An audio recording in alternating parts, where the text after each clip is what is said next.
I want to first begin by acknowledging the original inhabitants of the traditional Namkeg lands we're on, where they held ceremony and lived with their families.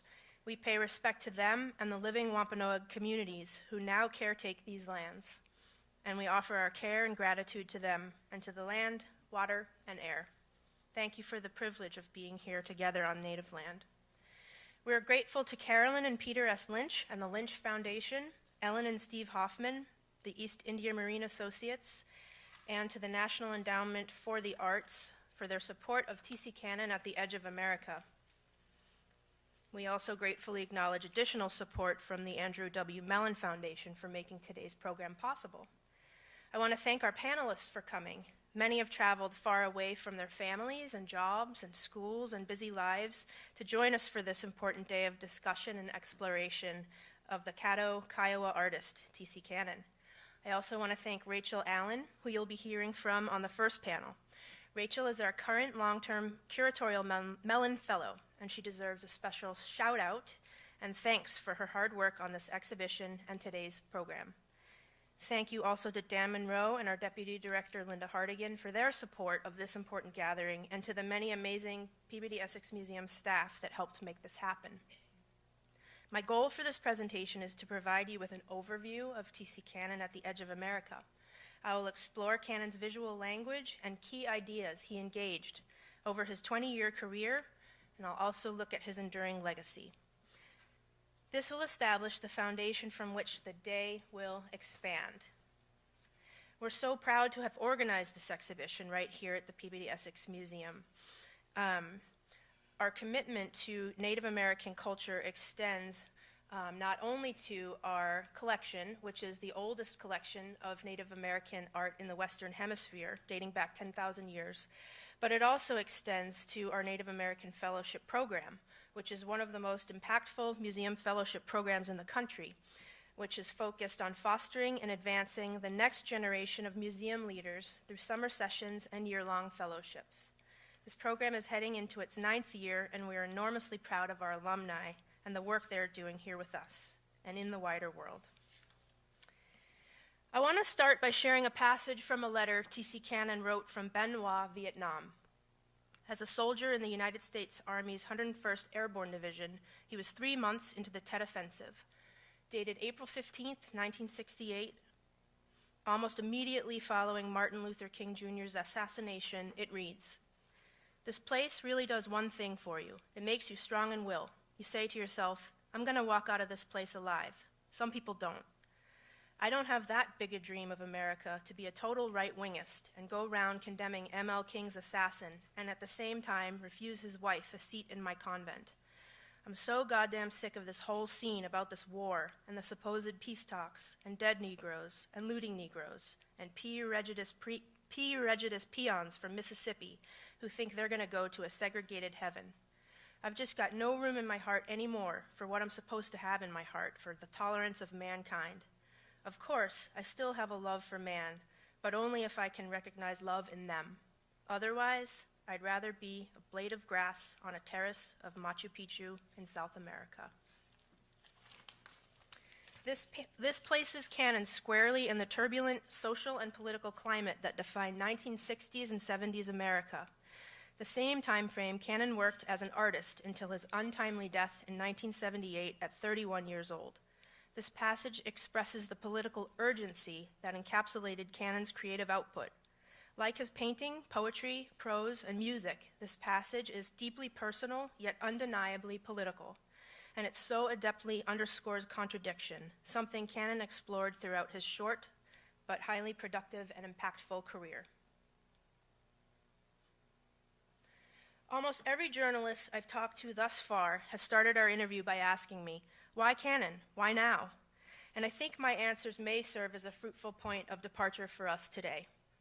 While their question is why Cannon, I think what they're really asking is, who is Cannon? Because they genuinely don't know or understand his significance. Because if they did, I don't think they'd be asking that question. T.C. Cannon is one of the most influential and inventive artists of the 20th century. Cannon's creative output and biography are equally compelling. His vibrant color, patterns, and mashups explode off the canvas, and his words are just as potent. Cannon drew from new expressions of a native modernism, his deep engagement with art history, and his unique worldview, including a nearly 1-year-long tour of duty in Vietnam. Cannon was a thinker, a feeler, a truth-teller, a tumultuous spirit of searching and wonder, a soldier, a son, a brother, a friend, and a witness to the effects of ongoing colonization and to native resilience and recovery. At the Edge of America embraces Cannon's immense vision and voice, which he used to change how we see and understand America, Native America, and indeed our whole selves. To the question of why Cannon, I say, of course Cannon. And as for why now, with ongoing national and global conversations about ethnic identity, social justice, land rights, and cultural appropriation, Cannon's work continues to engage issues that are as relevant now as they were 50 years ago. At the Edge of America provides an exciting opportunity to see and experience Cannon's extraordinary body of work in one place and assess in visual terms some of the most urgent issues of our time. So to the question of why now, I say absolutely now. Cannon is needed now more than ever. And yet, why has his work gone largely unrecognized in the mainstream? We can attribute reasons for this in part because Cannon's work remains largely in private collections, which complicates how widely his work has circulated. We're thrilled to bring together nearly 90 of his works in this exhibition, including 30 major paintings and an epically major 22-foot mural. But more importantly, this lack of recognition in the mainstream relates to broader issues of institutional racism, hierarchies of culture, and misunderstandings of ethnic, racialized communities grossly underrepresented institutionally. I've asked several of today's panelists to situate Cannon within the larger landscape of American art in order to demonstrate his connections to the Western canon. I've also asked our panelists to share thoughts about actionable ways forward toward a more complex conceptualization and articulation of American art using Cannon's work as a point of departure.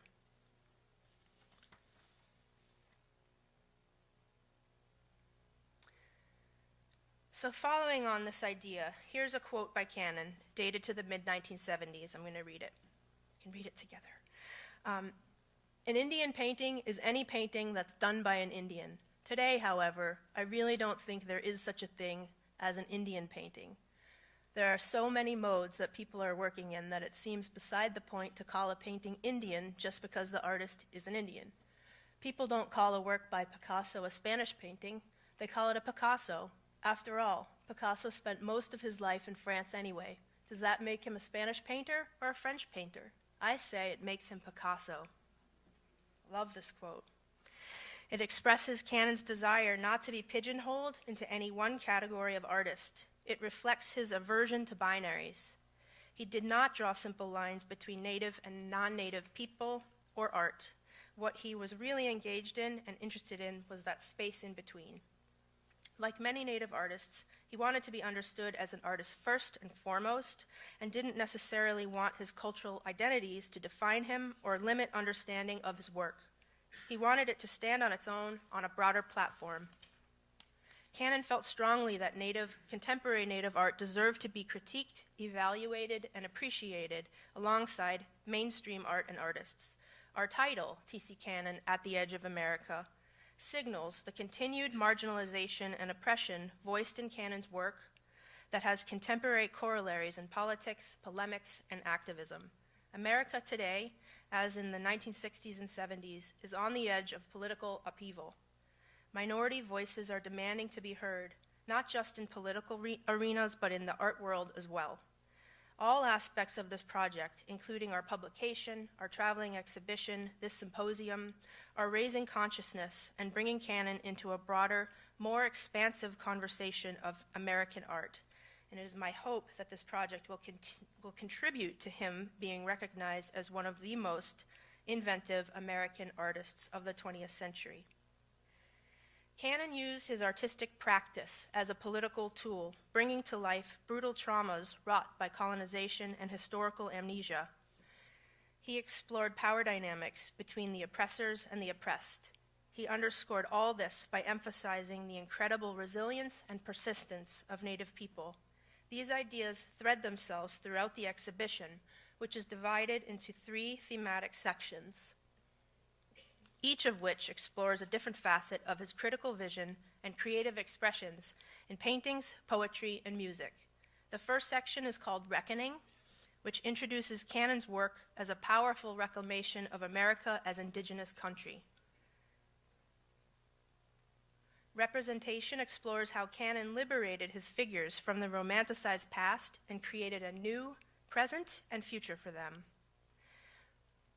And in the renewal section are Cannon's expressions of ceremony, prayer, and dance, which we can understand as cyclical and intergenerational cultural and spiritual knowledge that withstands, resists, and surpasses colonial strictures and structures. Music is interwoven in the galleries with Cannon's visual art and poetry because for Cannon, these things were inseparable. He could not have been a painter without music or poems, without words. We've displayed the poems as prominently as his largest paintings in order to emphasize equal weight between the art forms.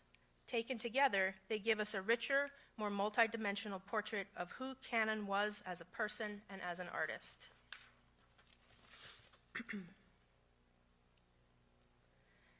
From the very beginning of his career in the 1960s, Cannon rejected the flat, expected representations of ritual and daily life that pervaded Native American art popular in his lifetime, such as these drawings seen here. This was brave and unprecedented to turn away from the art market demands.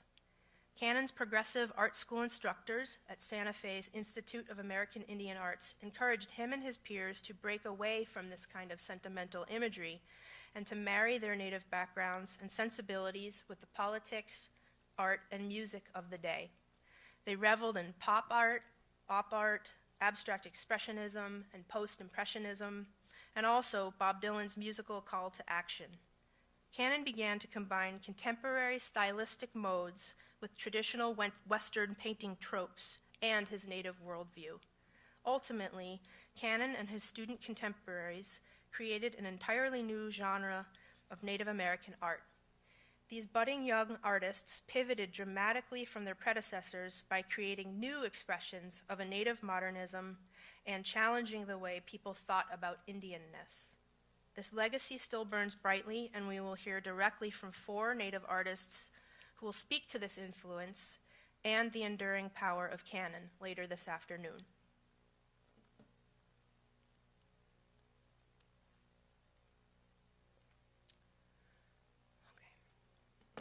When Cannon produced this work here in 1966, artists in Europe and America were returning to representational figuration after a period dominated by abstraction.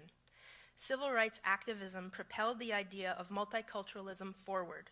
Art, politics, and culture merged as artists began to believe in a more socially and politically responsive form of art. Along with Native artists, African American, Hispanic, women, feminist, and gay artists made clear what issues they were tackling and voicing through their art, often through figurative expression. These artists pushed at the elitism of formalism, the strict adherence to prescribed forms in music, poetry, or art, as well as the idea of art made for art's sake. Multiculturalism also carried the politics of representation and institutional critique. And during his time at IAIA, Cannon engaged with these ideas, which are also keystones in the field of 20th century American art. Cannon began to use the figure as his entree to bigger ideas that centered Native people in a dialogue with American history. Up to that time, most paintings of Native people usually appeared as illustrative footnotes in a colonial narrative, often hypersexualized, and very rarely from an indigenous perspective. Cannon was still a student when he painted Mama and Papa Have the Going Home Shiprock Blues. He was 20 years old, with just 2 years of training under his belt. This is among his most important student work. Now understood as the painting that spurred the revolutionary New Indian art movement of the 1960s, this painting captures Cannon's place at the crossroads of Native American and American cultures at a time when the definitions of both were up for debate. A mixture of abstraction and representational images in Mama and Papa reflects Cannon's education and his evolving attitude toward painting, ideas, and form. A Navajo man and woman sit together, hybrids of the past and present, wearing their time-honored jewelry and textiles and their of-the-moment sunglasses and cigarettes. Cannon suspends these central figures in time. We're not sure if they're coming or going, but Cannon creates the sense of urgency through repetition and the illusion of their watchful eyes, despite their featureless faces. Ghost-like doubles hover below them, and a female form repeats in the left rear. Separated and framed by thin lines, these sketched-out figures are palimpsests, pale replications of the protagonists engulfed in their textured, timeless desert. Stenciled on the horizon line is Diné, which translates to the people in the Diné Navajo language. Stenciling was in vogue at the time, and Cannon takes his cue from artists like Larry Rivers and Jasper Johns, who used stenciling and other lettering devices in their work. Cannon's multiple repetitions of the same people are his mediation, his meditation. Cannon affixes the central native subjects to the land, and by doing so, he claims the physical and conceptual space as indigenous. The figures in this work are representative of native survivance, a term coined by the scholar Gerald Visner, who's Anishinaabe, in the 1990s, combining survival and endurance. The term recognizes indigenous identity as malleable. Traditions can adapt to contemporary media, and new traditions can form without compromising their traditional values. Survivance is a purposeful way of living out an indigenous worldview as an ongoing series of acts of self-determination. The work is Cannon's early manifesto in oil on canvas, a painterly experiment in color, composition, and message, Cannon's reckoning of America as indigenous country. By combining the figure with moments in American and Native American history, Cannon inserted his native voice and explored the contemporary experience in which the historical past is ever present. Cannon, more than any other contemporary Native artist at the time, saturated his images with the same force, power, and inventiveness that drove the history of representation from a European perspective, but he put the Native experience front and center. Cannon's unique Native perspective was one that had been largely unaccounted for in the annals of American history and the canon of Western painting and American art. Cannon painted soldiers in 1970, less than 1 year after his return from his tour of duty in Vietnam. Like many American soldiers following their service in Vietnam, Cannon felt conflicted. He had guilt over participating in violence that mirrored America's colonial past, and at the same time, he was proud to have served as a warrior. Cannon grappled with the agonies of war. Never shying away from the complexity and nuance of identity politics and history, through this painting, Cannon highlights contradiction and incongruity. The Indian Wars of the 19th century were a touchstone for Cannon, a historical trauma that he returned to. In Soldiers, Cannon faces the conflict between Native American and American quite literally, two sides of the same body floating on a field of white. That dual figure also captures the moral compromises of war, as many Native people served as scouts for the United States military, fighting against traditional Native enemies, when in the end, Native people on the plains were forcibly relocated to reservations toward the end of the 19th century. In 1972, Soldiers was part of Cannon's career breakthrough. The museum that is now the Smithsonian American Art Museum invited him and his former instructor, Fritz Scholder, to be in a two-person exhibition, two American painters, Fritz Scholder and T.C. Cannon. The exhibition was a landmark success. Cannon signed with Madison Avenue's Aberbach Gallery, who represented him nationally for the remainder of his life. Two American painters toured major cities in Europe, forging his confidence and propelling him forward in his visual language. Cannon also rejected the colorless, stagnant images of Native people, such as this image by Edward S. Curtis, perpetuated through historical photography. And while I think he appreciated them for their formal qualities, Their lasting impact on the general population includes wholesale stereotyping that compresses hundreds of distinct tribal nations into one monolithic native culture.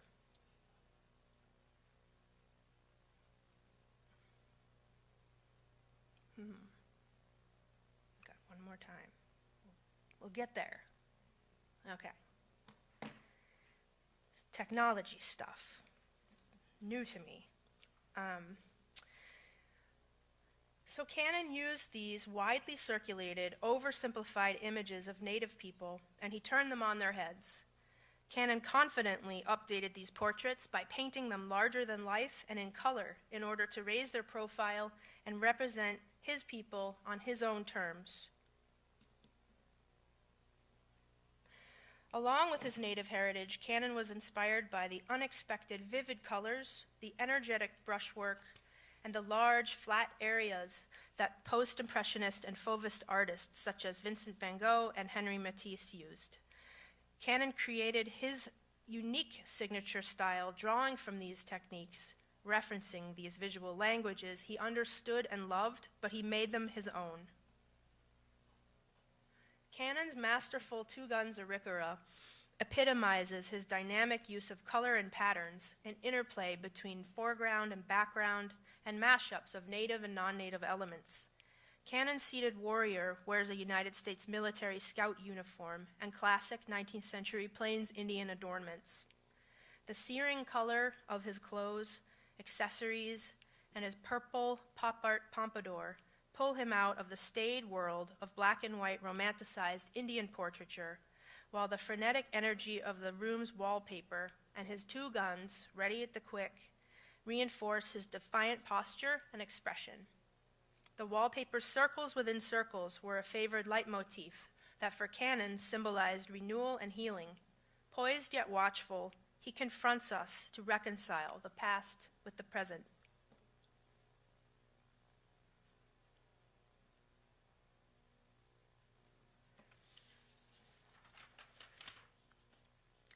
Cannon's pure love of painting and his raw talent sings in his 1975 Cloud Madonna. As with many of Cannon's paintings from the 1970s, the entire canvas has a saturated violet underpainting. The energy and fervor of Cannon's youthful passion, moralism, and love for his people is palpable here. His expert brushwork, the unexpected colors, the close framing, and animation of the figure just sing. Cloud Madonna was the first of two major paintings Cannon completed while an artist in residence at Dartmouth College in the summer of 1975. Past participants of this highly regarded residency included Robert Rauschenberg, Donald Judd, Walker Evans, Catherine Porter, and Jim Dine. Scholars have previously attributed vintage photographs of the women at the Acoma and Zuni Pueblos in New Mexico as the inspiration for Cloud Madonna. I'm incredibly grateful to Jason Garcia, an artist on this afternoon's panel, for sharing with me just last night Cannon's actual source imagery for this painting, a set of specific photographs made in 1916 of the women at Santa Clara Pueblo by an as-yet unidentified photographer.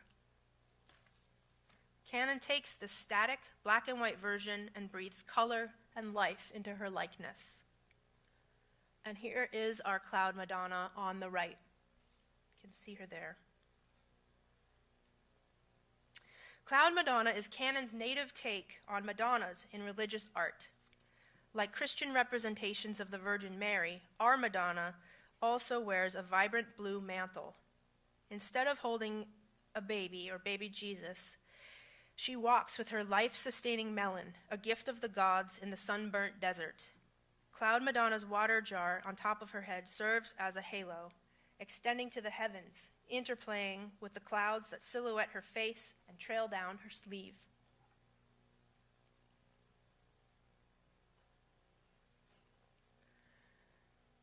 Oh my God, this is ridiculous. Okay, I'm gonna press really hard. All right, I'll do that. I think I have like 2 more slides, but it's okay. In Rain Priest, Cannon's priest stands exposed on an adobe surface. The large green shadow behind him suggests the blessing of fertility as the much-needed rain is arriving. Rain, which he is actively praying for in ceremony, will inevitably ensure the fertility of crops and nurture and sustain the native priest's community in the arid desert of the American Southwest. Canon used the metaphor of raw canvas to capture the essence of the land's dryness. The diagonal rain falling in the background is proof of the priest's power. Canon incorporated unprimed, raw canvas into several other works, a strategy that modernist painter Francis Bacon deployed to emphasize the primal quality of the untreated canvas and to draw the viewer's eye to the more gestural movements within the painting. Comparatively, Canon's raw canvas further connects the painting to contemporary life and specifically to Canon's lived experience, drawing a parallel between the work of priest and painter. Just as the priest performs rituals to bring the rain and transform the landscape, so too does the painter use his skills to complete his image. Rain Priest exemplifies native cultural continuity and regeneration through ceremony and spirituality. Mark, can you advance me, please? Canon's writing, poetry, and music urge us to grapple with contradiction. He asks us to look closer, think harder. Canon's work demonstrates that the American experience is unimaginable without Native American history and culture. In breaking from the unexpected older styles of painting in Native art, Canon opened doors for interrogating American history and our place in it. It would not be an overstatement to say that Canon truly liberated Native art, the reverberations of which are still felt by generations today. The lessons of T.C. Canon extend outward beyond the bounds of this exhibition. As new scholarship is reconsidering American art and making room for a more expansive, inclusive vision of the field, a new look at T.C. Canon's work is perfectly timed to celebrate him as an important 20th century American artist. The field of Native American art has long been marginalized, and it is exciting to be at the fore of expanding and re-examining our definitions of what American art is and what it means to be American. Canon believed in people's ability to connect with and understand his work because of the shared common humanity it revealed. I think that's an incredibly beautiful and hopeful sentiment for our time. Before I close, I want to say that this project has been the honor of a lifetime. Taking a new look at Canon's body of work and looking at his writing and music for the first time in a serious, pointed way was a massive undertaking, and it was imperative that we did this project right, with Canon's peers and family contributing, and by bringing new voices into the fold, some of the brightest minds in art history, American art, and literature, including many rising Indigenous scholars and artists. So many people shared with me their deep connections to Canon and the knowledge of his work, including several of the panelists here with us today. They and many others, especially Joyce Cannon Yee, TC's sister, deserve thanks for entrusting me with Canon's legacy. This enormous privilege is not lost on me. I want to end with one of Canon's poems, as poetry was so central to him. Our poetry panel will be taking a deeper dive into his writing this afternoon.